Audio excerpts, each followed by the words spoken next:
Welcome guys, Jay here. In this video, let's find out the most simple, affordable way to hack your Nintendo Gamecube and play your backups on an SD card, preserve your collection, unlock in region free, and add in more features with this great accessible interface called Swish.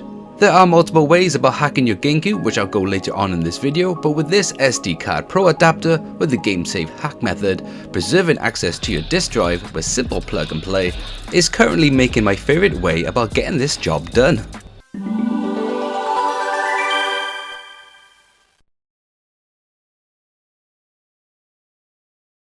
So what do you need altogether for this awesome hack? First of all, you need a official copy of a game that is compatible with the save game exploit.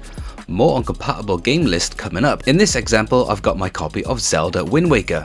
Next up is the SD card Pro Reader Pack, an SD card that is already packed with the necessary files and in the correct format for it to work with Swiss OS, and then a hacked memory card that has the save game exploit of your chosen game you want to work with. There are currently around 13 titles that you must own first to be compatible with this hack. This plug and play hack pack is available in the link below. But before I go any further, there are many ways I mentioned earlier to hack your Gamecube. The method I was personally originally using was just popping in this Swiss boot up disk. I was able to do this as the Gamecube I managed to pick up a fair few years ago was already hard modded with this Viper game card. Still don't know much about this card, but this did enable me to play any backup disc burned on mini disc drives or even mini DVDs. Or my personal favourite, just unlocking the region restriction so I can play my NTSC Japanese and even USA games, getting that progressive mode output. I believe this micro USB connection will be able you to connect the Gamecube to your PC to transfer the disk data, which then you can back up your games over to your PC. A very popular soft modded method was using the official Action Replay disc with a memory card SD card hack, a cheat disc from back in the day where modders did a great job to exploit this with a cheat code to access the SD card memory card slot, also named the Gecko memory card. It is pretty cheap to pick up one of these memory card to SD card slots, and it does have a pretty groovy light indication when it's reading data. But the Action Replay disc is not readily available and can cost around about £30 for just the disc in the timing of this video, and does require extra steps to get Swiss all set up and running. And of course it does use up the second memory card slot, so you won't be able to use that anymore. A very affordable common hard modded way is using the Xeno chip and a more recent Pico drive setup that requires soldering skills and a software installation prep.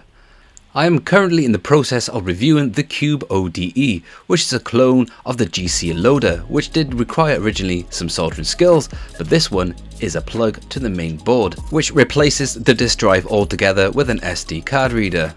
But personally, with no soldering skills and just after a soft modded plug and play feature, this SD card Pro with the save game exploit method, keeping access to your disk drive is currently a great way about getting your Gamecube hacked, with getting best of both worlds. You may be thinking that I've seen an SD card adapter that does look different to the SD card Pro going pretty cheap. That is because they released a first revision to get an SD card to access your Sp2 port. With this cheap looking reader, I was not a fan at all. It did mark my SD card because it just would not fit in properly, and it does not fit comfortably into the Sp2 port, having a slight wiggle, and it's just a pain to access when you want to get the SD card out and back into the system. So here jumps in the SD card Pro reader for the serial port 2. On arrival, the pack does come together in two parts, one much like the first revision that I shown earlier, but now with some data pin connections that do connect to the board like so.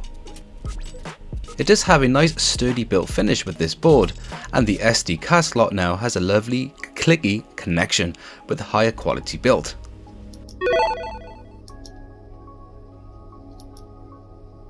When setting this up, just line it up to the Sp2 port. Again, unfortunately it does not line up perfectly, giving you a slight assurance of the connectivity. I've seen people amend this by sanding down the side bit by bit to see when it connects properly, or even adding a layer of solder to the connection pins to give it that wider, thicker connection. But when this is on a flat surface, you won't have to worry about the connection because the weight is pressing it down. And the access to the SD card is a lot better now. Well, ish.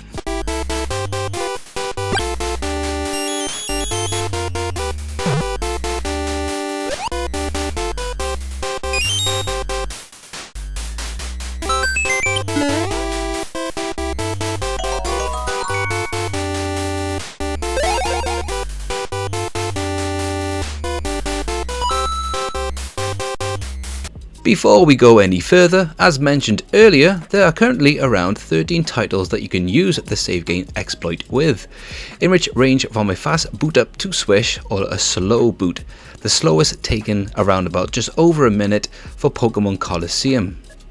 Each title has a different way to access to boot up swish, either with a button combo or a certain menu to access.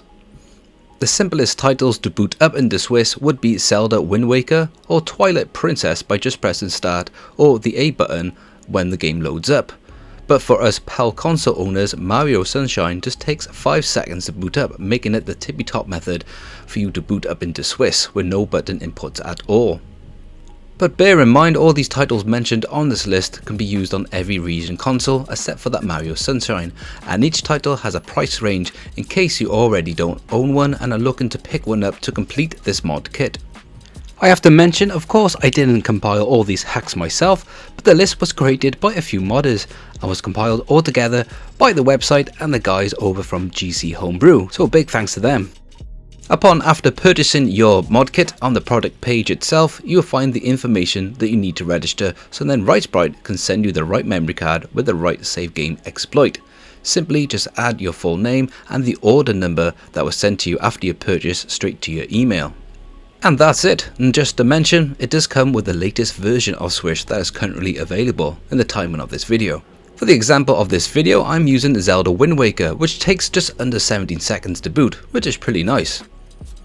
Swiss has came on leaps and bounds since its initial release, making it a great experience for Gamecube fans, giving plenty of tweaks and settings to play around to your heart content. Access speeds have improved as well for the SD card Gecko and SD card Pro. Here's a quick comparison of the load times currently.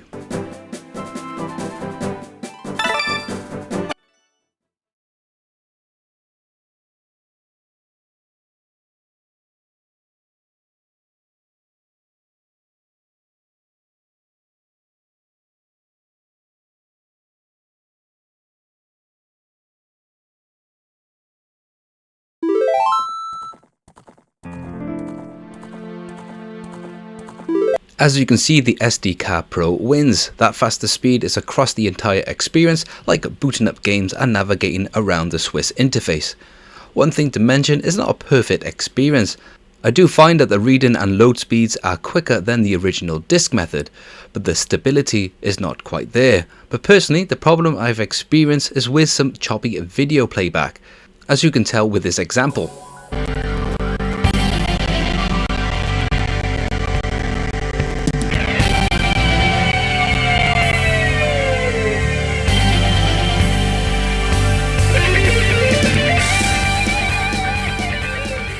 But as you just saw, it does stable itself not too long after, and with some wrong settings applied, you can get some bad video playback experience.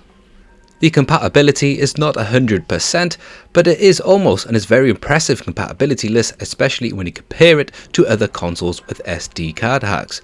Some titles you may need to tweak in the settings menu to run properly, but this has improved greatly since its initial release. And for titles I have been testing, I have had no problems that really jeopardize the gameplay experience. One feature that I really enjoy when it comes to hacking retro consoles is a widescreen feature. The one that is built in with Swiss can wreak havoc on certain titles, but can really work well on certain others. For an example, with a Star Wars game, there is some texture tearing that I found and some elemental pop-ins that I found on the Metroid game. But one feature with this hack pack is that with the pre-set up SD card, it comes with cheat codes and some plugins that feature a widescreen mode that handles it a lot better. It's just a shame there is no cheat code for this Star Wars title. This cheat folder and plugin folder found on the SD card that is compiled all together was found from a YouTuber called Adam Koralik, so I have to give a shout out to him. There may be some more cheat folders out there, but this is the biggest cheat and plugin pack that I've found on the web so far.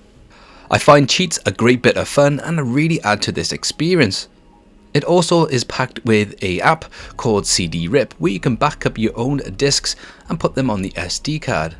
And if you're lucky enough to have a Game Boy Advance adapter, this GBI app created by Extremes have done an awesome job by creating a better version than the original GBA software, with corrected ratios, colorization, filters and more. But if you'd like a more detailed review and setup on this feature and cover the apps found on this SD card, then just hit me in the comment section below.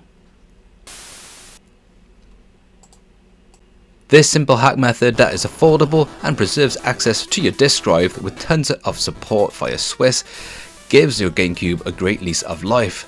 Yes, I am aware that you can mod your Wii and your Wii U to play GameCube titles, which I have also done video content regarding this matter in the past. But playing GameCube games on the original hardware does have its benefits, such as a cleaner video output, especially with one of these video adapters, review video link in below, compatibility, and playing your Game Boy, Game Boy Color and Advance titles on native hardware. But I could go further on this subject if you would like me to do so and do another video, but of course hit me in the comment section below. Well, this is Jay signing out, and I appreciate you guys taking your time to watch this video, and if you liked it, hit that button. If you want to support this channel, click subscribe, leave a comment below, and I'll catch you lot on the next video.